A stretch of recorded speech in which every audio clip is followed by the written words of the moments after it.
हरे कृष्ण। आप सभी को आमला की एकादशी की बहुत बहुत शुभकामनाएं। भक्तों, आप सभी के जीवन में भगवान विष्णु और माता लक्ष्मी जी की कृपा सदैव बनी रहे।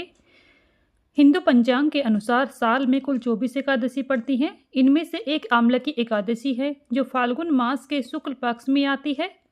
आज के इस वीडियो में आप सभी सुनेंगे आमला की एकादशी की पावन व्रत कथा। आप सभी श्रोतागण इस व्रत कथा को प्रेम पूर्वक और श्रद्धा भाव से सुने। आप सभी की मनोकामनाएं भगवान विष्णु अवश्य ही पूर्ण करेंगे। मान्यता है कि इस व्रत कथा को सुने बिना आपका जो व्रत है वो पूर्ण नहीं माना जाता है, इसलिए एकादशी के व्रत में कथा का पाठ करना भी जरूरी होता है। लेकिन एकादशी व्रत कथा को शुरू करने से पहले आज हम जानेंगे सबसे पहले इस दिन के शुभ मुहूर्त के बारे में। एकादशी व्रत का पारण कब किया जाएगा, पूजा विधि क्या रहेगी, इसके बाद सुनेंगे आमला की एकादशी की व्रत कथा।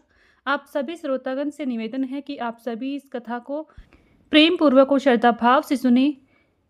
आमला की एकादशी बहुत ही महत्वपूर्ण एकादशियों में से एक मानी जाती है, जिसे आमला एकादशी या फिर रंग भरी एकादशी के नाम से भी जाना जाता है। इस दिन भगवान विष्णु और आंवले की वृक्ष की पूजा की जाती है। इस दिन से ही होली के पर्व की शुरुआत भी होती है, इसलिए इसे रंग भरी एकादशी कहा जाता है। मान्यता है इस व्रत को सच्ची श्रद्धा से करने पर पापों का नाश होता है और मोक्ष की प्राप्ति होती है। आंवले के वृक्ष में भगवान विष्णु का वास होता है, इसलिए इस दिन आंवले का पूजन और सेवन विशेष रूप से फलदायी माना जाता है। यह व्रत जीवन में सुख शांति समृद्धि लाने वाला माना गया है। ऐसे में आइए जानते हैं इस साल आमला की एकादशी का व्रत कब रखा जाएगा, शुभ मुहूर्त क्या रहेगा पूजा का, साथ ही व्रत की पूजा विधि क्या रहेगी। पंचांग के अनुसार एकादशी तिथि 27 फरवरी को रात्रि 12:33 से शुरू होगी। उसी दिन रात्रि 10:32 तक रहेगी। ऐसे में साल 2026 में यह व्रत 27 फरवरी दिन शुक्रवार को रखा जाएगा। उदय तिथि के आधार पर इस दिन व्रत मान्य रहेगा। व्रत का पारण 28 फरवरी को सुबह 6:47 से लेकर 9:06 के बीच आप व्रत का पारण कर सकेंगे। इस बार आमला की एकादशी पर कई शुभ संयोग भी बन रहे हैं। सवार सिद्धि योग, रवि योग, आयुष्मान योग, सौभाग्य योग जैसे शुभ संयोग इस दिन को और भी अधिक खास बनाते हैं। मान्यता है इन शुभ योगों में पूजा पाठ और दान करने से कई गुना फल की प्राप्ति होती है, इसलिए शुभ मुहूर्त में भगवान विष्णु की पूजा आराधना करें, जिससे आपकी सभी मनोकामनाएं पूर्ण हो जाएंगी। आमला की एकादशी के दिन व्रती को सुबह जल्दी उठकर स्नान करना चाहिए, साफ सुंदर वस्त्र पहनने चाहिए। हो सके तो इस दिन पीले रंग के वस्त्र धारण करें। फिर भगवान विष्णु की पूजा का संकल्प सबसे पहले लेना चाहिए। संकल्प लिए बिना व्रत पूर्ण नहीं माना जाता है, इसलिए सुबह स्नान आदि करने के बाद भगवान विष्णु के समक्ष संकल्प जरूर लें। इसके बाद भगवान विष्णु की आराधना करने के लिए सबसे पहले भगवान विष्णु के लिए एक चौकी स्थापित करें, उस पर पीले रंग का वस्त्र बिछाएं। उस पर भगवान विष्णु की प्रतिमा माता लक्ष्मी जी के साथ जरूर से पूजा करें। इस दिन दीपक जलाएं, धूप दीप फल फूल आदि तुलसी दल सहित भगवान विष्णु का पूजन करें। इस दिन ओम नमो भगवती वासुदेवाय मंत्र का अधिक से अधिक जाप करने पर भगवान विष्णु अपने भक्तों से प्रसन्न होते हैं। आंवला की एकादशी पर आंवले के पेड़ की पूजा करना भी विशेष फलदायी माना जाता है, इसलिए हो सके तो इस दिन आंवले के वृक्ष की पूजा करें। भगवान विष्णु को आंवला समर्पित करें, आंवले का भोग लगाएं, पेड़ पर जल चढ़ाएं। उसके बाद आप नीचे दीपक जलाएं। दिन भर व्रत रखें, शाम को आरती के बाद प्रसाद ग्रहण करें। इस तरह से रात्रि में जागरण करने के बाद अगले दिन द्वादशी तिथि पर इस व्रत का पारण किया जाता है। व्रत के दौरान कुछ बातों का भी विशेष ध्यान रखना चाहिए। इस दिन चावल दाल मांस शराब सेवन आदि नहीं करना चाहिए और इस दिन क्रोध करने से बचना चाहिए। दिन में सोना और बाल कटवाना भी वर्जित माना जाता है। साथ ही एकादशी व्रत के दिन बाल भी नहीं धोने चाहिए।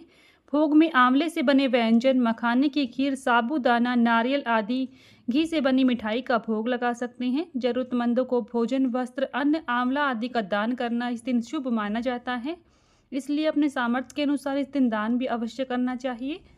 आइए अब सभी सुनते हैं आमला की रंग भरी एकादशी की पावन व्रत कथा। आप सभी श्रोतागण इस व्रत कथा को प्रेम पूर्वक और श्रद्धा भाव से सुने। आप सभी की मनोकामनाएं भगवान विष्णु अवश्य ही पूर्ण करेंगे। प्रेम से बोलिए भगवान विष्णु की जय, माता लक्ष्मी जी की जय, भगवान श्री कृष्ण जी की जय। युधिष्ठिर ने कहा, हे श्री कृष्ण भगवान, अब फाल्गुन शुक्ल पक्ष की एकादशी का नाम और महात्म बताने की कृपा कीजिए। भगवान श्री कृष्ण बोले, महाभाग धर्मानंदन सुनो, तुम्हें इस समय वह प्रसन्न सुनाता हूँ जिसे राजा मानधात के पूछने पर महात्मा वशिष्ठ ने कहा था। फाल्गुन शुक्ल पक्ष को एकादशी का नाम आमलकी एकादशी है। इसका पवित्र व्रत विष्णु लोक की प्राप्ति कराने वाला है। मानधाता ने पूछा, द्विज श्रेष्ठ, यह आमलकी कब उत्पन्न हुई, मुझे बताइए। वशिष्ठ जी ने कहा, महाभाग सुनो, पृथ्वी पर आमलकी की उत्पत्ति किस प्रकार हुई यह बताता हूँ। आमलकी महान वृक्ष है जो सब पापों का नाश करने वाला है। भगवान विष्णु के थूकने पर उनके मुख से चंद्रमा के समान कांतिमान एक बिंदु प्रकट हुआ। वह बिंदु पृथ्वी पर गिरा।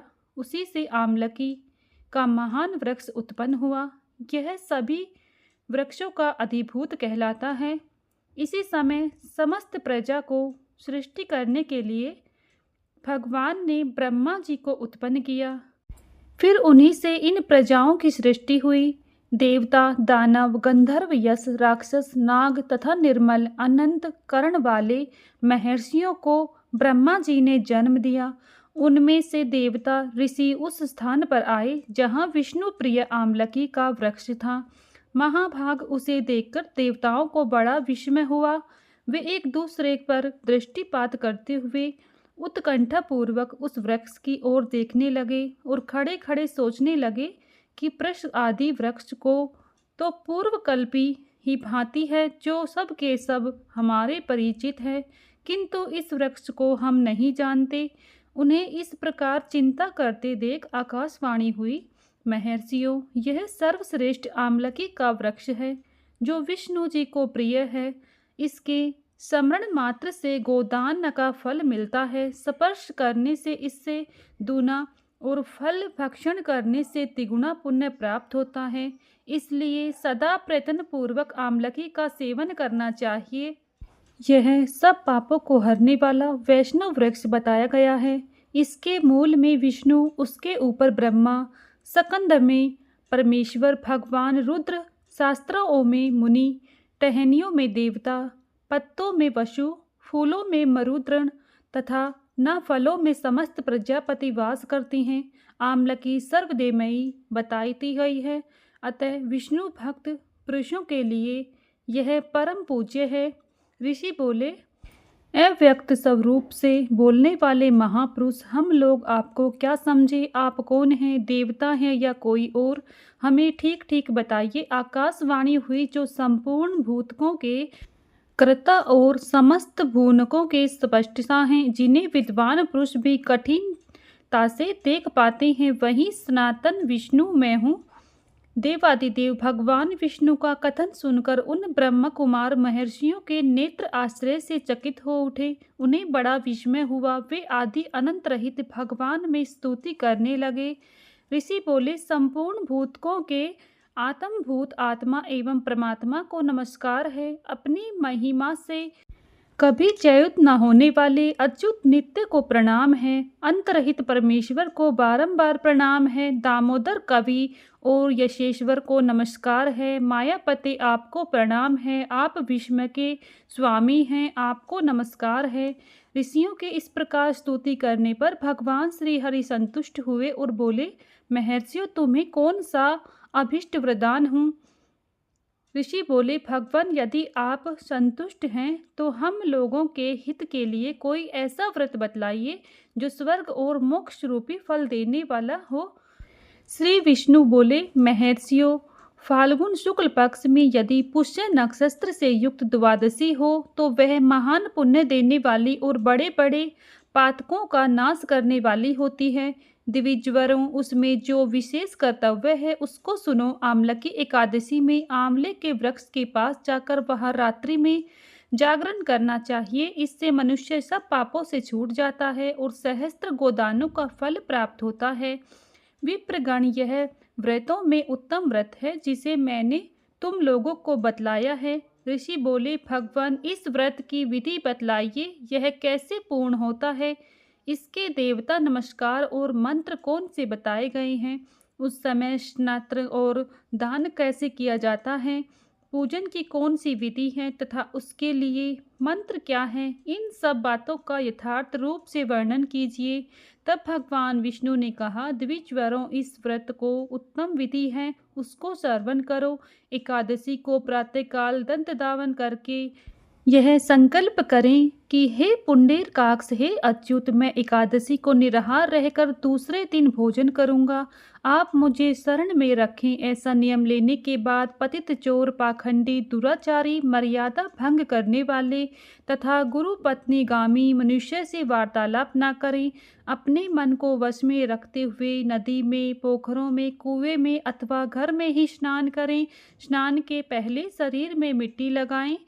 स्नान आदि करने के बाद भगवान विष्णु का माता लक्ष्मी सहित पूजन करें। इस दिन अपने सामर्थ्य के अनुसार दान जरूर करें। वशिष्ठ जी कहते हैं, महाराज, इतना कहकर देवेश्वर भगवान विष्णु वही अंतर्ध्यान हो गए। तत्पश्चात उन समस्त महर्षियों ने उस व्रत का पूर्ण रूप से पालन किया। निरपेक्ष श्रेष्ठ, इसी प्रकार तुम्हें इस व्रत का अनुष्ठान करना चाहिए। भगवान श्री कृष्ण कहते हैं, हे युधिष्ठिर, यह दुर्गसर्ग व्रत मनुष्यों को सब पापों से मुक्त करने वाला है। प्रेम से बोलिए भगवान श्री कृष्ण जी की जय, भगवान विष्णु की जय, माता लक्ष्मी की जय। यहीं पर आमलकी एकादशी की व्रत कथा संपन्न होती है। अगर आप सभी को हमारी ये व्रत कथा पसंद आई है तो प्लीज़ वीडियो को लाइक शेयर करें। चैनल पर नए हैं तो चैनल को सब्सक्राइब कर लें, बेल आइकन को प्रेस कर लें, जिससे आप सभी को हिंदू धर्म से जुड़े सभी व्रत और त्योहारों के वीडियोस देखने को मिलेंगी। मिलती हूँ नेक्स्ट वीडियो में, तब तक के लिए सभी को हरे कृष्णा।